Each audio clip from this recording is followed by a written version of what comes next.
한국교회는 오래전부터 이단으로 인해 몸살을 앓고 있습니다. 요즘 우리나라에만 이단이 100여 개가 넘는다고 그래요. 그런데 그 심각성이 위험 수위를 넘어서서 그 피해가 심각한 수준입니다. 예를 들면 이단에 빠지게 되면 영적으로 병이 될 뿐만이 아니라 가정이 파괴가 돼요. 부모와 자식과의 관계가 끊어지고 부부관계가 파괴되고 폐지된 생활을 하고 심지어는 경제적으로도 갈취를 당하게 돼요. 그런데 이단 교주들이나 이단에 빠지는 사람들의 공통점이 하나 있어요. 그것은 성경을 모른다. 성경을 몰라요. 모르니까 제멋대로 해서 그래요. 특히 이단에서 가장 울려먹는 것이 요한계시록인데 요한계시록을 문자적으로 해석을 해서 심지어는 자기가 메시아라고 이야기를 합니다. 교회 밖에서 성경 공부하자는 제의가 있으면 100% 이단이니까 따라가지 마세요. 제발 따라가지 마세요. 그리고 우리 교회에서는 성경 공부나 열심히 하세요. 아니 우리 교회에서 지금 성경 공부를 제대로 하고 있는데 어디 딴 데 가서 왜 기웃거리냔 말이에요. 폴 틸리라는 신학자는 신앙은 궁극적인 관심이다. 하나님에 대해서 궁극적인 관심을 갖고 사는 게 신앙이다. 그런 얘기를 했는데 성경을 멀리하면 하나님을 멀리하는 거고 성경을 가까이 하면 하나님을 가까이 하는 거야. 아멘 안 해도 볼 수 없어요. 성경을 꼭 무슨 뜻을 알아서 읽는 거냐 그렇잖아요. 성경을 펼쳐 읽다 보면 그 시간은 하나님을 가까이 하는 시간. 성경을 몰라. 지금 한국교회 문제는 성경을 열심히 설교하고 가르치고 듣는데 성경을 몰라. 왜 그러느냐? 알게 하는데 해석을 잘 못해. 그 이유는 지난번에 말씀드린 것처럼 신학적인 기초가 안 돼 있어요. 여러분 신학이 굉장히 중요한 거예요. 우리 몸의 뼈대와 같은 거예요. 제가 하는 설교 또 성경 강의 그 속에는 알게 모르게 밑바닥에 신학이 깔려 있는 거예요. 웨슬리 신학이 깔려 있고 마틴 루터의 신학이 깔려 있고 또 건강한 신학자들 칼 바르트나 폴 틸리 같은 그런 신학자들의 그 신학이 밑바닥에 깔려 있는 거예요. 신학은 신학교육에 가서만 공부하는 게 아니야. 미가서. 여러분이 아는 대로 얘기해 보세요. 미가가 누굽니까? 미가가 누구예요? 아는 대로. 예언자지, 예언자. 예언자. 이름의 뜻은 여호와와 같은 이가 누구냐. 그런 뜻인데. 시대적으로는 기원전 몇 세기? 네, 기원전 8세기가 대단히 중요합니다. 왜? 이때는 기라성 같은 예언자들이 등장을 했어요. 북이스라엘에서는 누가? 아모스와 호세. 남왕국 유다에서는 누구? 이사야와 미가. 그러니까 이 미가는 기원전 8세기 남왕국 유다에서 활동했던 예언자예요. 근데 출신 성분이 뭐라고요? 네, 나는 미가를 좋아해. 나하고 출신 성분이 똑같으니까. 저도 농사 짓다가 부름을 받았거든요. 농사 짓다가. 근데 이 미가도 모레셋이라고 하는 시골에서 농사를 짓다가 예언자로 부름을 받아. 농부 출신이야. 이 미가는 시골에 살면서 예루살렘 도성을 떠나던 거예요. 그런데 도시를 가보니까 빈부격차가 너무 심해. 사회 부조리가 너무 많아. 그래서 이 미가는 당시 사회를 향하여 날카로운 고발을 합니다. 그런데 미가가 활동했던 그 시기가 언제였는가? 북왕국 이스라엘은 아수리에 의해서 이미 멸망을 당했어요. 남왕국 유다도 지금 풍전등화와 같아요. 성한 곳이라고는 한 군데도 없어요. 미가는 그 사회를 바라보면서 총체적 타락에 빠져있는 그 사회를 향해서 절규합니다. 나라가 총체적 타락에 빠져있는 거예요. 그러면 구체적으로 무엇이 문제였는가? 첫째는 통치자들의 부패와 포악성. 미가서 3장을 보게 되면 통치자들이 백성들의 가죽을 벗겼대요. 뼈에서 살을 뜯어먹었대요. 그것도 모자라서 냄비와 숯가마에 담아서 고기처럼 끓여 먹었다. 지도자들이 백성들의 가죽을 벗겨먹는, 살을 뜯어먹는.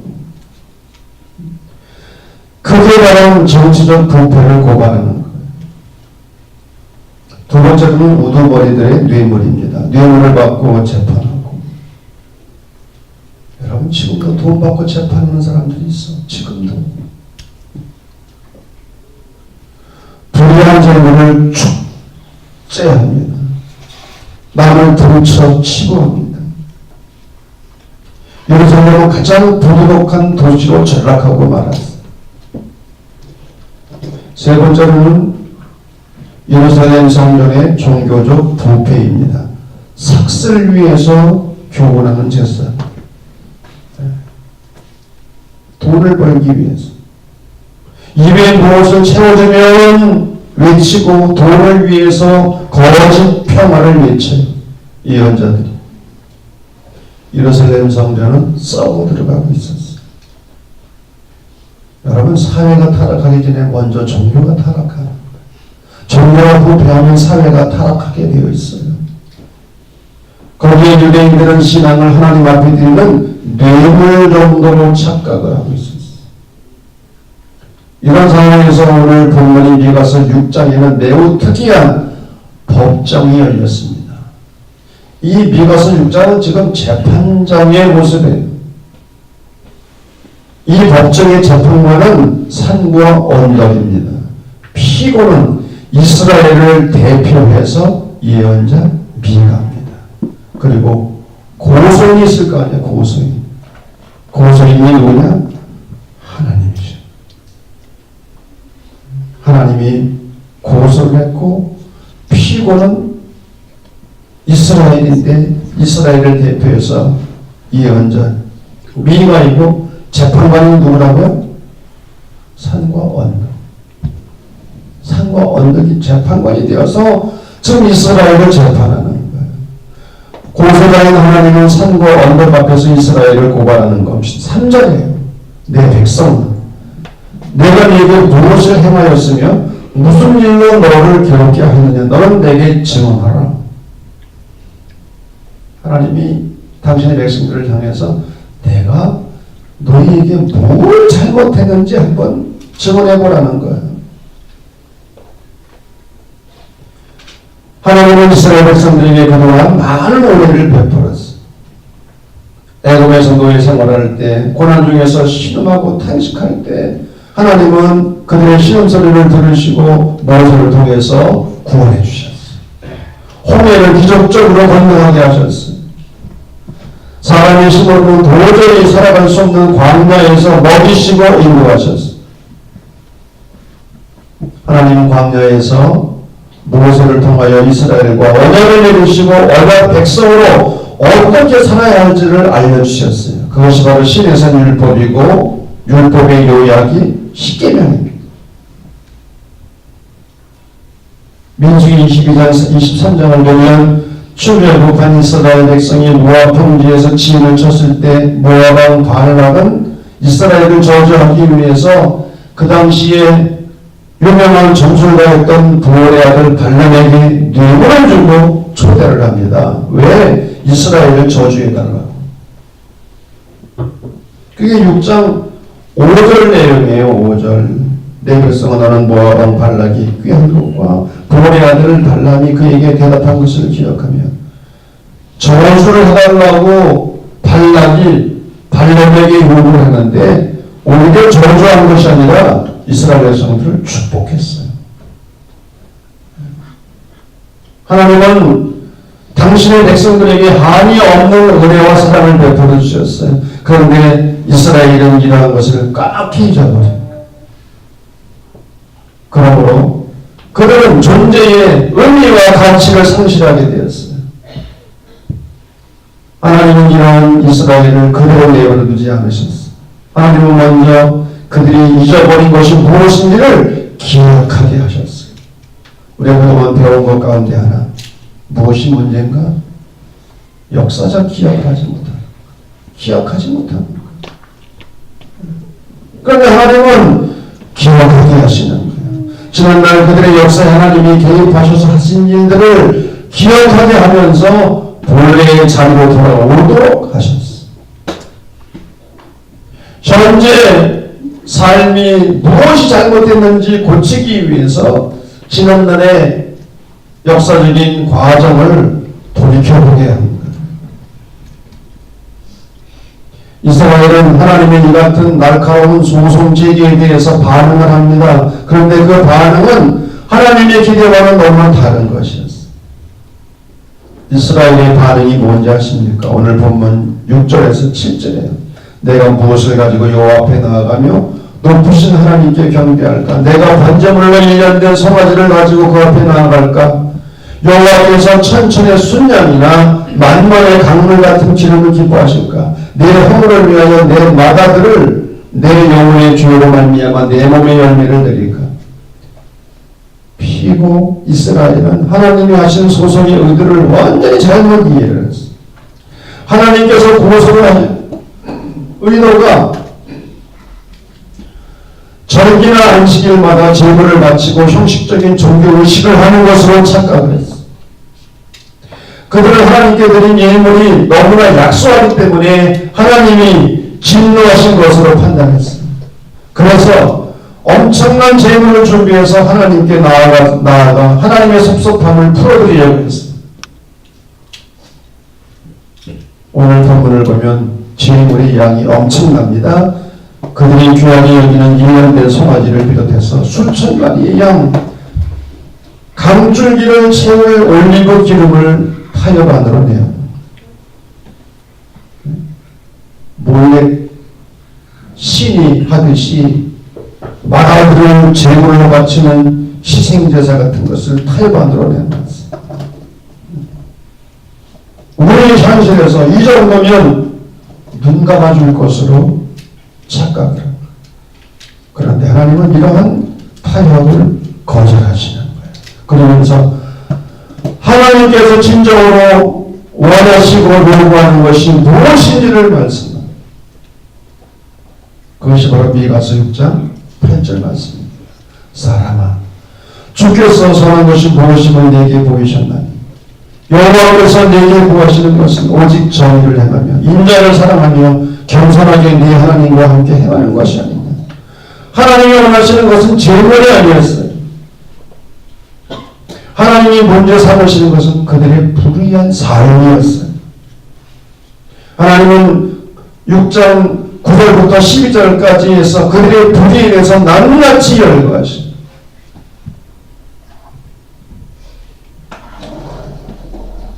공동 번역을 보면 이렇게 되어 있어요. 이 성읍에 사는 무리들은 들어라. 남을 등쳐 치부한 것들아, 거짓말만 내뱉는 도시놈들아. 도시놈들이래. 여러분, 시골놈들이래, 도시놈들이래. 도시놈들아, 말끝마다 사기를 하는 것들아, 들어라. 천벌을 받은 것들, 부정하는 대로 부정 축제한 것들을 나 어찌 용서하겠느냐. 자루에는 엉터리 술을 넣어가지고 다니며 맞지도 않는 저울을 쓰는데 어떻게 죄 없다고 하겠느냐. 그래서 이제부터 나는 너희를 치리라. 그런 죄를 보고 어찌 멸망시키지 않겠느냐. 하나님이 이스라엘을 고소한 것은 종교적 재물에 관한 게 아니었어요. 무엇입니까? 불의한 재물 축적, 부정한 상거래, 부자들의 횡포, 거짓의 만연, 우상숭. 이스라엘은 이러한 것들에서 떠나서 하나님께서 그들에게 요구하시는 선한 길을 거리려 하지 않고 오히려 종교적 타협으로 생각한 거예요. 그러나 하나님은 돈 가지고 타협하시는 분이 아니죠. 하나님은 인간의 설득에 의해서 움직이는 분이 아니시다. 오히려 하나님은 가난한 자들의 부르짖음, 고통받는 자들의 절규에는 마음이 움직이지만 종교적 타협에는 절대로 반응하시지 않아요. 그러면 하나님이 진정 원하시는 것이 뭐냐? 하나님의 최고 선이 무엇이냐? 따라하십시다. 하나님의 최고 선. 하나님의 최고 선. 선 하면 안 되고 선. 네, 최고 선. 하나님께서 진정 원하시는 게 뭐냐? 세 가지. 첫째는 공의를 실천하는 거예요. 하나님의 소설을 제기하신 이유는 그 시대, 그 사회에서 공의가 실현되지 않은 거예요. 좋은 법도 있었고 제도도 있었지만 그런 것들을 그들은 권력을 가진 자들이 마음먹에 따라서 임의로 바꿨어요. 권력이 공의를 실현해가는 수단이 되어야 되는데 부패한 인간들의 욕심을 충족시켜주는 수단이 되었어요. 그런 가운데서도 종교적 의식은 매우 엄숙하고 화려했어요. 종교는 불의한 권력을 합리화시켜주는 시행령에 불과했어요. 그 어느 시대나 공의가 그 사회의 기초가 되지 않을 때 소수의 사람들을 제외하고는 다수의 사람들이 고통을 받고 소외된 삶을 살아갈 수밖에 없는 거예요. 공의가 실현되지 않는 사회에서는 냉소주의, 한바탕주의, 불신, 갈등, 절망이 그 사회를 지배하게 되는 거예요. 공의에 기초하지 않으면 권력, 경제, 사회는 모래 위에 집을 짓는 사상 누각에 불과. 모래 위에 집을 짓는 것 같아요. 그러니까 조그만 바람이 불어도 비가 와도 무너지는 거죠. 여러분, 창세기에 나오는 소돔과 고모라 성이 왜 유황불로 멸망을 당했습니까? 단순히 성도덕의 타락이 아니에요. 창세기 18장 20절 21절을 보게 되면 그 성에서 야훼 하나님께로 들려오는 아우성 때문에 아우성 소리. 그 아우성 소리가 뭡니까? 억울한 사람들의 탄식 소리. 너무나 억울하다는. 소돔과 고모라가 멸망한 것은 그 사회에서 억울한 사람들의 탄식 소리가 너무나 컸어요. 정이란 뭐냐? 여러 가지 의미가 있겠습니다만은 그 중에 하나는 사회에서 억울한 사람이 없도록 합니다. 여러분, 억울한 사람이 있으면 안 되잖아요. 그래서 독일의 신학자였던 본 페퍼 목사는 그리스도인이 누구냐? 그리스도인에 관한 정의를 두 가지로 내렸어요. 그리스도인이 된다는 것은 기도하는 것과 사람들 사이에서 정의를 행하는 것이다. 아멘입니까? 기도만 해가지고 밖에 나와서 정의를 행해야 된다는 거예요. 기도만 하는 것은, 교회 안에서만 신앙생활하는 것은 반쪽짜리 신앙생활을 하는 거예요. 하나님은 공의를 행하는 것을 기뻐하신다. 공의를 실천하라는 거예요. 두 번째로는 인자를 사랑하는 것. 여기서 인자라고 하는 말은 히브리어로 헤세드인데 어지고 자비로운 마음입니다. 인자는 하나님의 선품입니다. 그래서 시편에 나오는 가장 많이 나오는 말이 뭡니까? 하나님의 선하심과 인자하심. 하나님의 선하심과 인자하심이라는 말이 시편에 수없이 나옵니다. 하나님은 약자와 가난한 자들에게 특별한 관심을 가지시는 하나님. 그래서 구약성경에 있는 세 가지 법전, 출애굽 법전, 레위기 법전, 신명기 법전을 보게 되면 그 핵심이 약자 보호법입니다.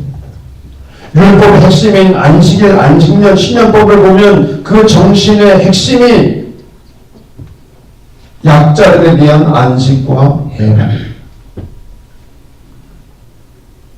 쉬라는 거예요.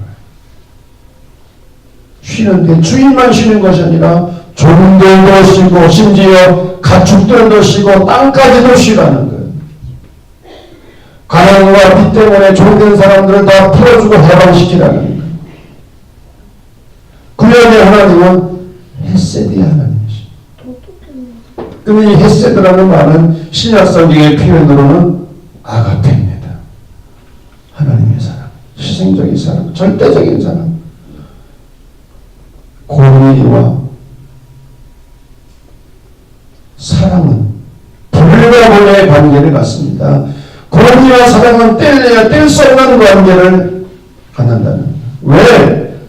사랑에 기초하지 않으면 공의는 횡포가 되는 거예요.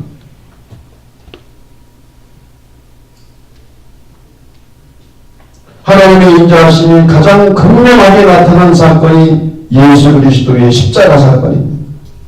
하나님은 죄로 말미암아 죽음에 달 인간들을 살리기 위해서 독생자 아들을 십자가에 달려 희생제물이 되게 하셨어요. 이 하나님의 인자하심으로 말미암아 우리가 구원을 받게 되었습니다. 아멘입니까? 그러므로 하나님의 인자하심을 받은 성도들은 하나님의 마음이요, 주님의 마음인 헤세드, 인자를 사랑해야 됩니다.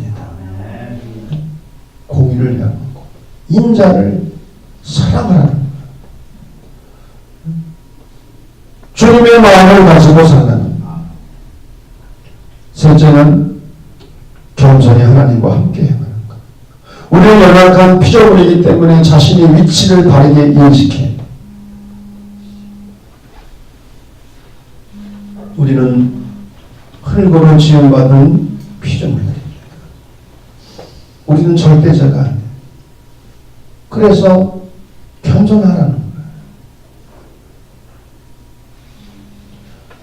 우리 하나님 앞에 자랑할 것이 있습니까? 혹 있다면 그것은 하나님의 은혜 때문이고 축복 때문입니다. 누가 하나님과 동행할 수 있느냐? 겸손한 사람입니다. 교만한 사람은 절대로 동행할 수 없어요. 여러분 좋아하는 사람이 교만한 사람입니까? 겸손한 사람입니까? 네? 누구를 좋아해요? 겸손한 사람이에요? 교만한 사람이에요? 지금 질문 같지 않으니까 대답도 안 하는 거예요. 당연한 걸 물어봐. 우리는 겸손한 사람을 좋아하는데 겸손하지 않아. 대부분 교만해. 교만인 줄도 모르고 교만해. 이 교만은 원죄의 본질이라고 그랬어요. 휘브리스. 근데 교만에는 크게 세 가지 교만이 있어요. 첫째는 지적 교만.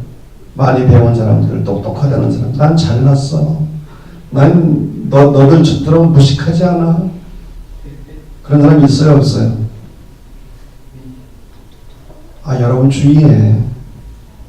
지적 교만.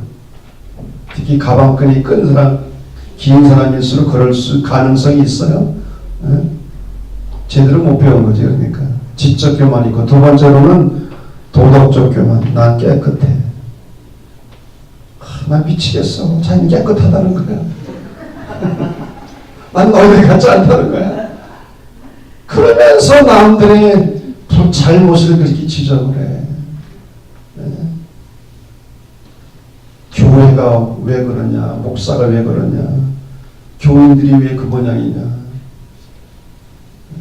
자기는 깨끗하다는 거지. 깨끗하긴 뭐가 깨끗해. 도토리 취직이지.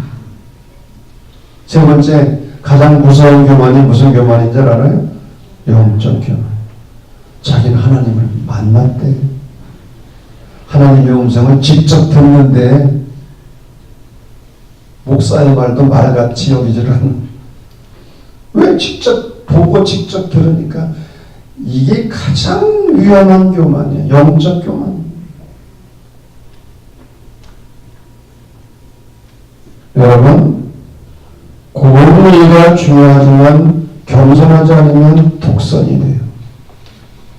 인자가 중요하지만 겸손하지 않으면 위선이 돼요. 헌신이 중요하지만 겸손하지 않으면 헌신의 행위가 빛을 발해요.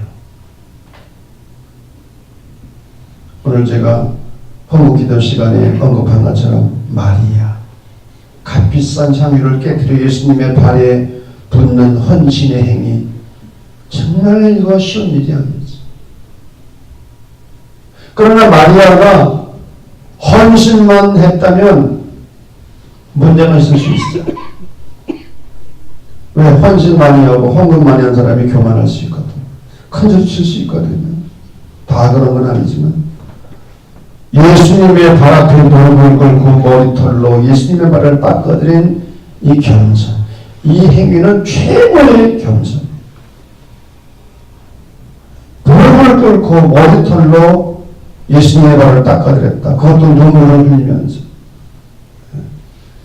이 마리아의 헌신의 행위가 빛난 것은 그의 겸손 때문에. 그런데 겸손하지 않으면 헌신의 행위가 빛을 발한다는 것. 공의를 행하며 인자를 사랑하면서 겸손히 하나님과 함께 동행하는 것이 중요합니다. 동행하려면 몇 가지 조건이 있어요. 뜻이 맞아요. 배짱이 맞아요. 뜻이 맞아요. 방향이 같아요. 똑같은 방향을 향해서 속도를 맞춰야 돼요. 속도를. 동행하려면 끝까지 가야 돼요. 끝까지 가야 됩니다. 중간에 배신하거나 돌아서만 합니다. 여러분 끝까지 가기를 바랍니다.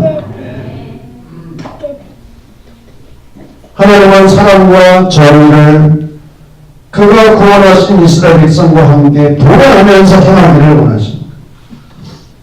하나님께로부터 구속받은 이스라엘 백성이 하나님의 구원 사역의 여정에서 하나님과 함께 행하는 것은 매우 고상하고 성스러운 민족적 소명이고 책임이었어요.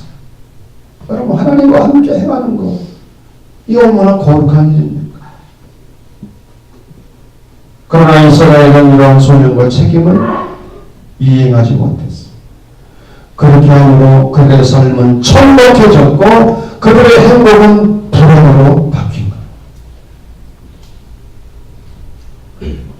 하나님께서 예언적 기도를 통해 이스라엘 백성들에게 요구하신 것을 가장 성실하게 이행하신 분이 있어요. 그분이 바로 예수 그리스도이십니다. 예수님은 짧은 생애를 사시면서 가장 선한 것이 정의와 인자를 행하며 겸손히 하나님과 함께 행하는 것임을 보여주셨습니다.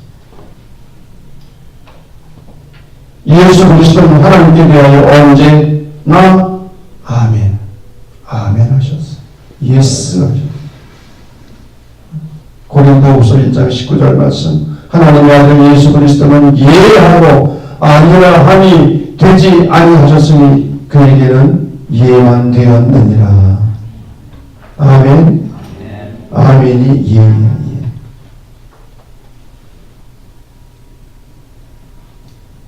미국의 39년 대통령이었던 지미 카터, 1977년 1월 20일 대통령에 취임하면서 성소에 손을 얹고 취임 선서했어. 이 미국의 전통, 자랑스러운 전통이죠. 그리고 통치의 기반으로 삼을 성경 구절을 현재 자기가 좋아하는 거 읽는 거예요. 성소에 손을 얹고 취임 선서하고 나서 성서를 펼쳐서 자기가 통치의 기반으로 삼을 말씀을 읽는 것이 그들의 전통인데, 지미 카타가 읽은 성경이 바로 미가서 6장 8절 말씀. 사랑아, 주께서 선한 것이 무엇임을 내게 보이셨나니 여호와께서 내게 구하시는 것은 오직 정의를 행하며 인자를 사랑하며 겸손하게 네 하나님과 함께 행하는 것이옵니다. 지미 카타는 하나님과 백성들이 자기에게 요구하는 것이 무엇인지를 분명히 알아. 그래서 이 카타는 이 말씀에 근거해서 도덕 정치를 존경받는 대통령입니다. 퇴임 후에 더 존경받는 대통령이 되었습니다. 하나님께서 우리에게 요구하시는 것이 무엇인지, 하나님의 최고 소원이 무엇인지를 분명히 알고 그 말씀에 순종하며 행할 수 있는 은혜가 우리 모두에게 있어지기를 주의 이름으로 간절히 축원합니다.